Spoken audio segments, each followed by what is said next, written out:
first round. And I mean, it was pretty clinical, right? They take a little bit of damage early on by the player around Pillar, but they very quickly gain control of that site. Rotations have to come in from Uara, and by the time they know what's before they even realize what's hit them, a round's basically over. Yeah, those dual brothers by Yakinder definitely scared me. Like those, you know, that was terrifying. Venom Zero though already getting on the board. You can see that he's picking up a big dub at the end. That's a big name, I think, for Red Cannons. You kind of join that up with the aggression of Phelps and the firepower. Like for me, Red Cannons, when I look at this roster, I'm like, sweet Jesus, is there a lot of firepower. Like Henny can take over the round with an AWP.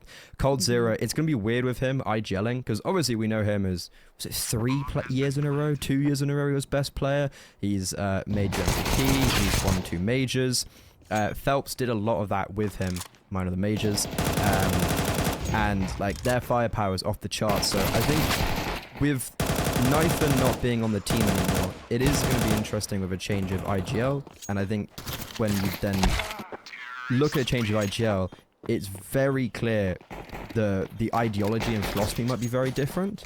But you've cut so much dead weight with the firepower, and they'd already done that with bringing in Henny and taking Knifin off the AWP. Yeah. I think one of the big things that always stands out to me in these matchups between a veteran team and maybe not a new team, 17-year-olds and people, it's their first ever HLTV tournament. For sure, right?